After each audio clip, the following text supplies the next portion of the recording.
this, and to everybody who don't know Tyler, we've got Tyler here from DIDIN Chat. DIDIN Chat is an amazing company doing 8-figure customer service, and what they do is they prove day and night to the businesses that customer service is not just a boring kind of activity to minimize your risk that you just need to have in place, or else your customers would eat you alive, but it's actually a massive revenue driver for your business, and it can for sure be, if you're doing this right, a massive driver of retention, massive driver of conversion improvements, massive driver of ROAS, and also of kind of word of mouth marketing, right? So hi Tyler, how's it going? Hey, what's up? Thanks for having me. I'm doing pretty great, no complaints. Yeah, sweet. So the reason I'm excited about this topic today as well is because so many people have been struggling recently with their customer feedback score on Facebook. And the reason being, the infamous COVID situation, because of all the shipping delays, not just, or the supply side issues. If you're drop shipping, you might have some shipping delays. If you're running a private label brand, you might have supply side issues, right? And maybe you've been running on pre-orders and things like that. All of those things may have resulted in you having issues with customers not getting your products in time, which means angry customers, which means bad reviews, which means Facebook lowering your quality score, which can be detrimental to a business, which we're gonna get to in a second. So today, me and Tyler, we're gonna talk about like this a little bit of unsexy topic, if you will, because customer service, as I mentioned, it gets rap of being a necessity. But we're going to show you that it can be much more, and we're going to show you how to solve all the Facebook customer feedback score issues once and for all, how to prevent them from happening, what are some kind of basics and one-on-one of customer service, regardless when you're doing like 10 orders per day, or if you're doing 8 figures on a monthly basis. So cool. Tyler, so first question to you. What's your story as an e-commerce owner, and how did you, become from an e-commerce owner? How did you end up running customer service for other stores as well? Yeah, I started as, I think similar to yourself, really honing in, learning these advertising platforms out of college. If you want to sell anything online, it seemed like Google, Facebook, YouTube was like the new frontier of getting your name, your word, your product, your service out into the world. So I learned, just like you have, how to advertise on Facebook. And then we started launching our own products, drop shipping first, and then doing private label, Amazon, Shopify, all that stuff. Something that we kept running into as a problem was customer service, and we tried to outsource it to agencies. A lot of them were really expensive or had surge fees. And then when we went to handle our customer service ourselves, the costs are really high in the US for employees that manage customer service. So we tried to figure out this problem for ourselves, and we developed a little training program to train agents, customer service employees in Latin America and the Philippines to handle all of our customer service for us. And it worked out really well. We were in LA at the time. We were sharing our methods with our friends who also had companies. And then we launched it as a service early last year in 2019. Mm-hmm. Awesome. That sounds good. And also, like one thing that I wanted to point out is what you guys do different from some businesses that are basically just getting, it sounds super easy, like get customer service reps in the Philippines or stuff like this. I remember my first time hiring an assistant. I literally burned through 8 different assistants before I found a really good person. So like that's, it may sound easy, but it's not as easy as it may sound. But so first question that I wanted to ask you is, what customer service what's a better solution for an e-commerce entrepreneur, whether dropshippers or private label brands, outsource or keep in-house? What's your take on that? I think that it depends on your needs and how close your relationship is with your brand, or how maybe you have a product or service that is very versatile and lots changing with your offering, and you constantly need to update how you interact with your customers. I would say, I know that's kind of broad, but in this case, you would probably want to keep your customer service in-house. And we realized this is the case for a lot of companies. So we have a service that we call customer service as a product. And we put our agents, essentially we train up an agent with all of our operating procedures, all of our checklists, all of our training protocols, and hand them to you to manage your customer service for your systems, using your 3PL, using your, whether it's WooCommerce or Shopify or BigCommerce. We train someone up so they can handle the customer service for your team, whether that's 2, 3, 5, 10, or 50 agents. We can train them up, put them through our training procedures, and then hand them off to your team so that you can manage them with low effort. Yeah. So like one thing you pointed out that I wanted to double stress is that if you've got a complex product with a lot of variations, with where the user manual is not that straightforward, and where it's the customers really need to get educated on how to use the product, then probably your best bet is going to be to keep customer service in-house.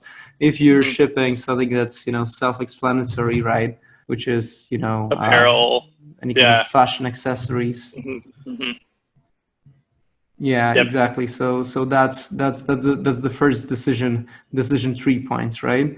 Yeah, exactly. What else do you think is worth considering for the decision on whether to keep your customer service in-house? Yeah. It's ultimately going to be up to you, and how you feel like you can, if you trust an outsourced team to,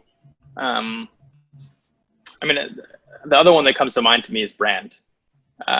So if you want to speak in your brand voice, and you want your interactions with your customers pre and post order to happen in your voice, and you want to have more control over that, then I would say keep it in-house.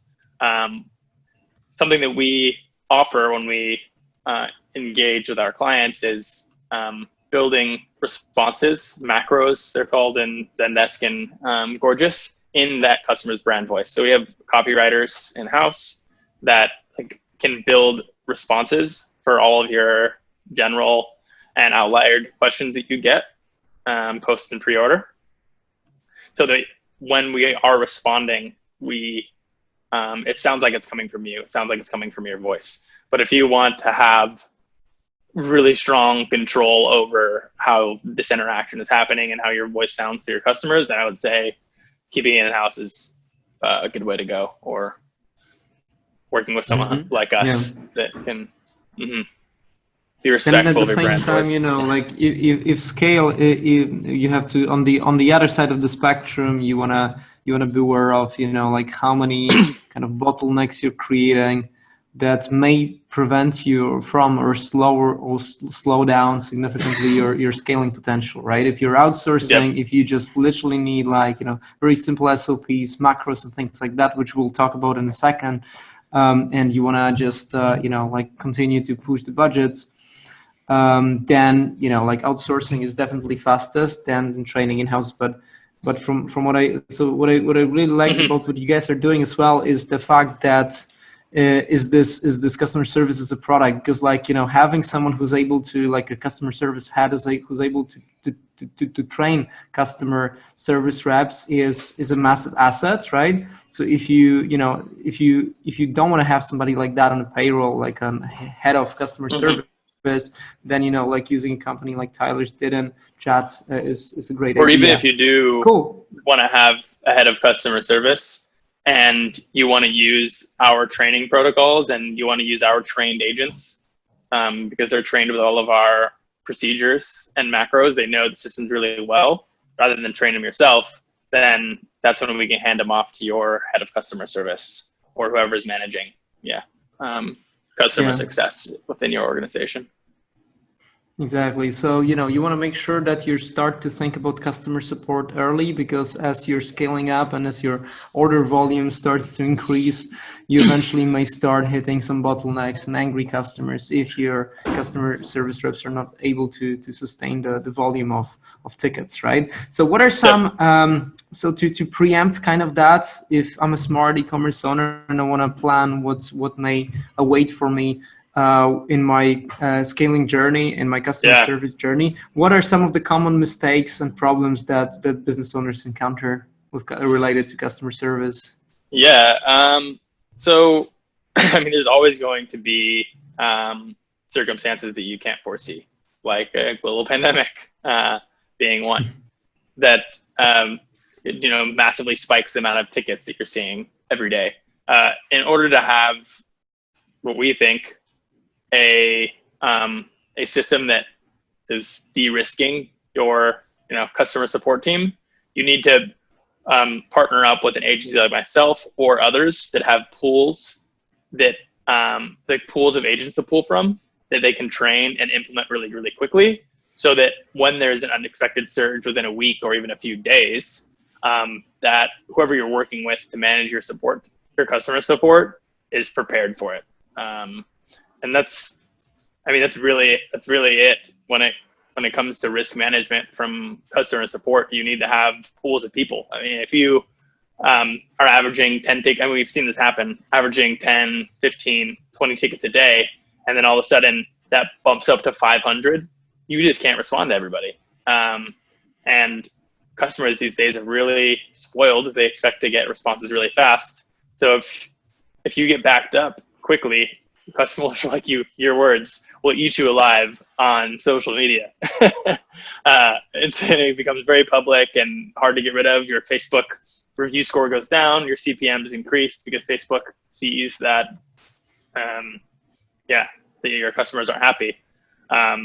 So, I mean, being prepared, as I think, is having a location or a pool of agents that are already trained, who can handle any surge volume of tickets, which we have. Mm-hmm. Then how do you actually maximize the efficiency of your agents? How do you increase the amount of tickets one person can handle? What are some tools that, for example, applications like Zendesk have in place to maximize the efficiency? The simple answer is macros. And macros are just templated responses that are smart and built into these customer service platforms, Zendesk and Gorgeous. So your customers better than ever. So when you work with someone like us, we would build a series of macros and generalized responses. They can be altered slightly. So an agent can handle a response really, really quickly, because we have 30 different templates based off of if a customer is angry, if they want to return, or if if they need a new product, or if they're trying to scam you. Like, having all these templated responses is really the way to maximize your efficiency in customer support. Cool. So how do you structure a good customer service teams? Is it gonna be just, like you as a business owner and then like loads of different agents, or do you at some point want to introduce some kind of managers, some kind of heads of department? What are the typical customer service structures, and especially how would that change when you're scaling from 5, 6 to 7 and 8 figures? So the way we do it is we have a lead, like a customer service lead who is really intimate with this particular brand. So you would have you'd have a customer service lead who's really intimate with all of your solutions, right? And then you have several agents that live underneath this lead, who who act as like a kind of backup. So what we do is every morning, our lead will schedule a meeting with the customer service reps that are underneath this particular brand and go over all of the categorized ticket volumes that have come through. So we have pre-categorized tickets as they come in, whether it's they see keywords like refund or, where's my order, simple things like that. And yeah, it's not extremely complicated. It's getting someone super intimate with your brand to manage your other support members and agents. And it's I think a lot of CEOs talk about this. If they want to, they need someone in place that is the closest or intimate with their vision when they're gone, so that they can trust this person to make decisions. I think it's a similar kind of way of thinking about it when thinking about customer service. Is you want someone who's really intimate with your brand so that they can make decisions without you, who's managing all of your ticket volumes, and then of course outsourcing it to agents accordingly. Yeah, that makes sense. Definitely, you want to have somebody who's orchestrating all of that, maintaining the SOPs and macros and things like that. Cool. So now let's talk about the kind of the hottest topic in the recent days, which is the customer service, customer feedback score on Facebook, and how to fix it, and how to never get your Facebook ads account banned again by fixing your customer experience, right? And one unexpected thing that we wanted to talk about here is that, like how this impacts not just whether you can run on Facebook, but how profitably you can run them. So Tyler, so what has your experience been with customer feedback score, and like how having a negative score actually impacts your business? Yeah. So a couple of things. One thing that Facebook does, if someone clicks on an ad in Facebook and then purchases from you, Facebook sends out random surveys, post-purchase. Maybe this has happened to you, maybe it's not, but this is how Facebook monitors the success and the happiness of customers who've purchased from vendors who are running Facebook ads on their platform. And it's a really simple survey. And if you get a lot of happy customers on the survey, Facebook will increase the cost of your CPMs. CPMs being cost per million views, right? Or cost per 1,000 views of your impressions on your ad. Yeah. So in ways, even if you have a unhappy customer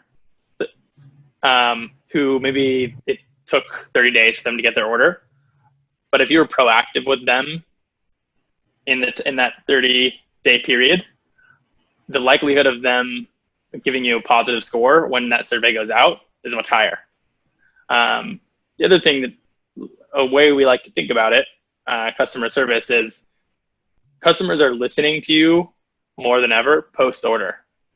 That's when they want to hear from you a lot.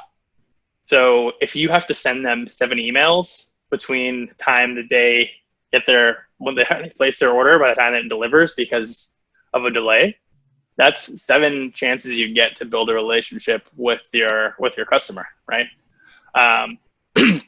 And we've seen it.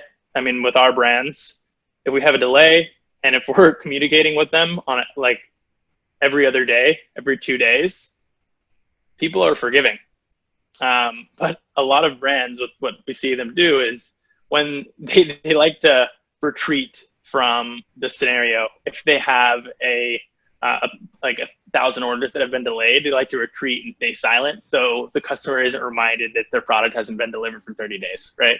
And that's not the way to go about it at all. Yeah, exactly. So literally, like what I've heard recently is somebody asked me, hey, do I actually want to message my customers? Like if I message them, then they will remember that they were supposed to get something from me. Yeah. So it's a bad thing, but this is the other way around. Like if people, exactly, if you're communicating with them, they appreciate you being upfront, right? It's like if they message you, they have to message you and they're already angry, and then you're coming up with an excuse and you're being apologetic, then this is a cop-out, right? And this is not going to be appreciated by the customers. This Yeah. is the kind of stuff that gets you negative reviews. While if you're, even if the delay is massive, if you just keep communicating with them, offer, be proactive in terms of offering refunds to some people, like most of them will still not take it, right?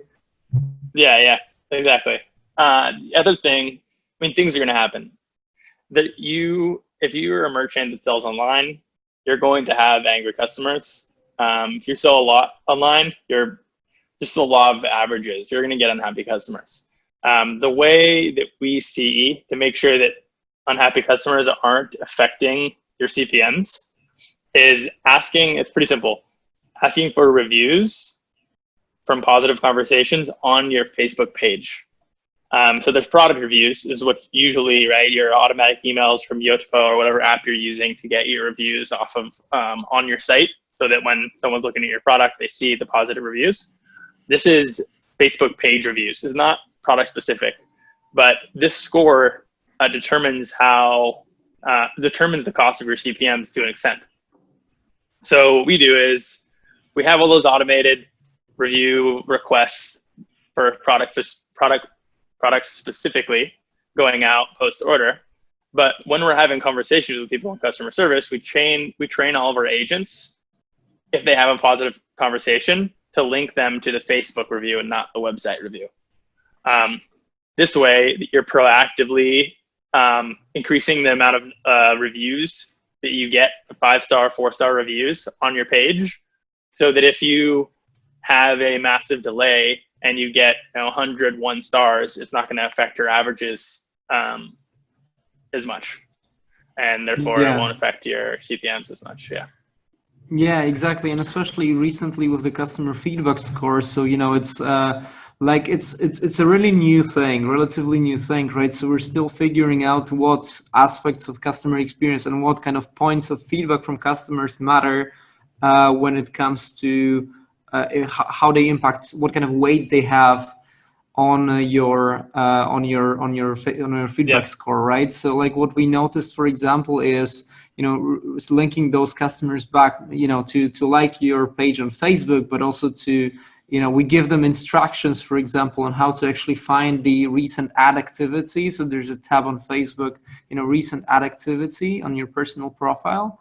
If we advise the customers on how to find that place, right, and then actually leave feedback on the ads, which is probably like the biggest way, and especially if you have a history of having triggered a purchase event. So if you have been a customer and you have left a feedback on the ads, it's going to have a much higher weight on the customer feedback score than if you just were any kind of visitor. So I see a lot of people trying to play around with the customer feedback score, be it to fix their own score amidst COVID delays and things like that, or to actually harm their competitors. I've actually seen this happening. So they would just deploy a mass. And this is why it's important to actually know it's possible and how to counteract that by mastering your customer service. But what people would do this, so they would find a lot of kind of click farms in Pakistan or any other country, right? And they would literally just burst and deploy those people to leave negative feedback on the ads of competitors, right? And but Facebook is getting smarter. I'm not sure if you've seen this as well. Yeah. So Facebook knows now if you've been a customer or not. So if you haven't triggered a purchase event, your feedback is not going to have as much weight as if you did, right? So what's your experience of that as well? Have you seen the same thing? Yeah, I haven't seen competitors trying to maliciously decrease people's customer service feedback score, which is wild. But yes, I think the customer feedback score was released around the same time that they started pushing these surveys post-purchase. So yeah, absolutely. Very good point. So we mentioned that it's not just the customer feedback score does not only impact whether you can advertise at all, because if your account is, or if your page is under penalty, you cannot run any ads whatsoever. While if you want to, the important thing you mentioned, I want to stress it again about the CPM differences. That if you have a positive score, your ads are literally cheaper. So your ads are going to be more profitable than your competition. So this can be like so customer service and getting positive feedback is going to be one of the most important factors if you want to scale and stay profitable. Mm-hmm.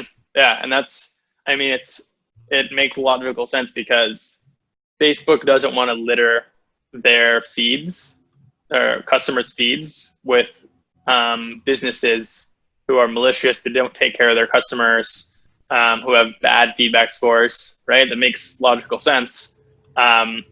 So they're going to show those pages less when they're spending. It's not a complicated thing to understand, right? It's Facebook, which is, I think it's really cool that Facebook is doing, because it's making businesses they have to take care of their customers now, right? If they want to keep spending profitably on Facebook. Yeah. So what are let's get a little bit more actionable. So for our viewers that want to implement some kind of program to maintain and increase their customer feedback score, what are the simple tips they can include in their customer service macros, etc. to improve that? So you can in your Facebook settings and reviews, you can create an embed link. It's pretty simple. You look it up on Google. And what we do is, when we have a positive conversation with a customer, we kindly ask them, and these are in our macros, like kind conversation macro, that includes this embed link for that customer. So we have saved all of our clients' review embed links, and they live in all of our macros, our kind macros for that customer specifically. So to start including that link for inside, the dialogue that you're having with your customers post-order, you'd be surprised how willing people are to share positive reviews after they have a good conversation with you. And it's from my experience, it's going to be like way higher ratio than when we try to basically put those kind of review requests into post-purchase email sequences, right? Yeah. So people are, like the conversion rate from that is definitely lower, so but you still want to do it. Yeah, so you still want to do it. Like I would say another tip is to put into your, post-purchase sequence. And you may want to narrow it down to people who had some positive experience from you. So maybe people who left you a review. So if you're using Klaviyo, you can just target people who gave you 5-star reviews, or people who purchased from you multiple times. So, number of purchases, greater or equal to 2. And you want to target those guys and asking people for reviews as well. So that's another tip. Yeah, and I think the key thing here is that you're asking people to review specifically within your Facebook page. Is because if you're trying to repair a damaged feedback score, it's not going to be as valuable to have that review on your site for a specific product. It's got to be on that Facebook page, because that's where all of your ads are being ran through.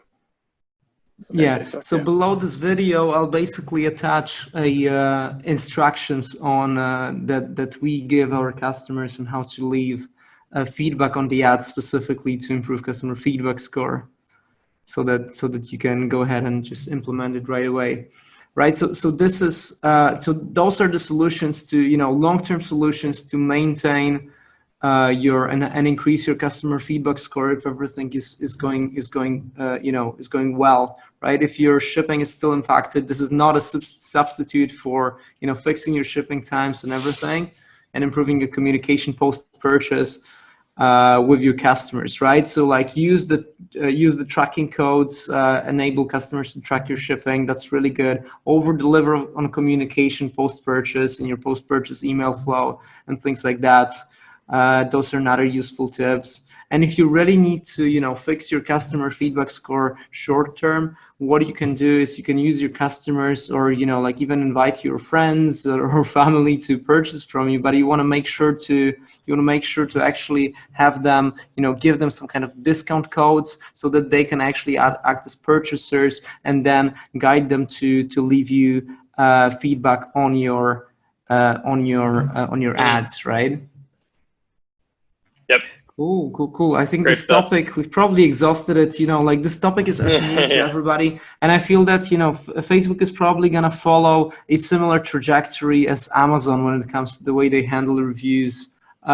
So basically Amazon, to those who don't know, they went from just allowing people to, and just allowing anybody to leave reviews on products, but then, very quickly they realized that people were abusing it and just, like leaving loads of reviews from people who didn't purchase. So then there was a verified review system, and then people tried to drive those discounted purchases, running Facebook ads to to a landing page. You get a discount, and then you purchase from the brand, you leave a review. But then Amazon got smarter, and those discounted purchases don't count as much as full price purchases towards your reviews, Yeah. right? So now, like, the best system that works for Amazon sellers to boost reviews is if you're encouraging customers to buy a full price sale, and then you're giving them a rebate basically after that, like cashback. So I think Facebook is eventually gonna follow the same direction. So if you want to implement this kind of program for your own brand, where you're incentivizing rebates, you're incentivizing full price purchases, and then telling people that, hey, I'm gonna give you a full cashback if you leave us a review. So this is the kind of incentive that you can experiment with for your own brand as well. Cool, Tyler. So now let's talk about. I really wanted to exhaust this topic of the feedback score. I think it's pretty important for a lot of people. But now let's talk about how to actually make customer service increase revenue, right? So how can you use? What are some examples of how you can use customer service to build lasting customer loyalty and increase lifetime value? Yeah, so we talked about this in the beginning, and it's fairly intuitive, right? A lot. So CPM, or the cost per acquisition, is constantly going up on Facebook. So as your cost to acquire a customer goes up, for one purchase, you start, in order to keep your ads profitable, you need to increase the lifetime value of your customer.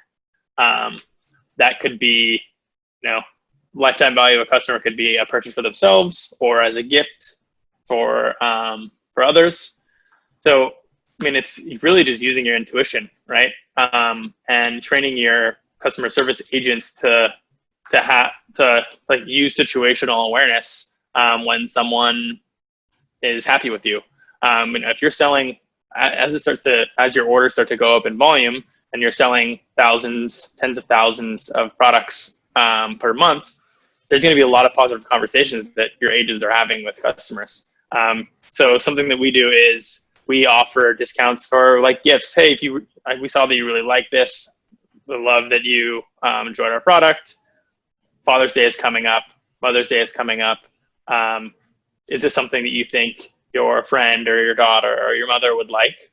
And we'll just share discount codes inside of emails in dialogue. So these aren't automatic abandoned carts or post-purchase emails, but these are custom responses that we train our agents to use with macros after a positive conversation with the customer. And at scale, these numbers start to go up quite a bit. So that's something simple that we use. So you're essentially turning your customer service into a sales team. That's really Exactly, interesting. yeah. So you can essentially increase the cart values through this. I really like this idea. So what kind of, if you don't have an answer, no worries. But like, what kind of percentage increases have you seen in terms of the cart value or revenue through those kind of activities? Have you been tracking any of that? I don't know if I have that number specifically. But in terms of like conversion value, I can tell you for a specific brand that's had a little over 1,000 tickets for the month that we converted of those conversations. I think we converted like 2% into sales. So yeah, so And that's those are like that's actually a 20, difference between 25 a orders. lost sale and a refund and an upsell, right? That's, Yeah. I guess, like, So it's so the small ratio, but significant. yeah, and it's scale, depending on your average order value. That can be the difference between an ad being profitable or not. Yeah, that's true. And also, just crossed my mind, have you experimented with using those kind of indicators of a positive experience, so like positively resolved tickets, as an opportunity to introduce some kind of affiliate programs so using your customers as brand ambassadors for your brand? You haven't? We haven't. That's something I would really love to explore, and that might be an interesting point of entry towards those kind of systems as well. Very interesting. Yeah, absolutely. It all depends on the brand that you've built too, and what type of customers you have. So, but yeah, I think that a lot of brands that have kind of like viral community cult following could see tremendous benefit from adding that in to their dialogue when they're communicating with customers post-order. Yeah. By the way, I think one question that is also interesting to ask is, when, as an e-commerce owner, when would you say to consider outsourcing your customer service? Would you say to do it from day one, or would you rather say that, hey, you need to get to know your customers a little bit, because from your customer conversations you can get like feedback or understanding of how your ads are doing? Yeah, I would say you definitely want to handle it yourself for as long as you can to really intimately get to know your customer. That is going to be a different number for everyone, depending on their aptitude for handling customer service emails and how much time they have to run their business. But we see people coming to us when the ticket per day gets to be like north of 20 or 40 oftentimes, because it can, depending on the ticket, there could be like dialogue back and forth. A ticket can take, several minutes to complete. So once you're getting up to 30 to 40 tickets a day, you're spending several hours responding to emails. Yeah, that but again, you as an completely e-com up to owner, the you can person. reinvest. Can definitely reinvest wiser, right? Especially as you've built those, those SOPs and things like that. Which, let's talk about this a little bit. So, how do you structure SOPs and FAQs, and what can you tell us about the escalation flowchart to kind of minimize refunds and create this wow factor customer experiences? So the term you used was escalation, and so a lot of these customer service apps, they have like escalation features to push like priority tickets up to the top of like the to-do list for your agents. So you can escalate tickets depending. Again, this comes with knowing your brand intimately. So if like you typically want to escalate tickets from customers who are really upset or have been mistreated in some way or forgotten. A lot of the times that is maybe a damaged order or something was sent to them incorrectly and there was an error from 3PL. So it's building these SOPs is knowing the responses that you're getting on a daily basis, the customer inquiries you're getting on a daily basis, and building the escalations inside Zendesk or Gorgeous or whatever platform you're using based off of keywords inside the emails. So exclamation points, capital letters, the word refund, the word sucks, right? All these the keywords that you can develop, and it gets better and better as you go.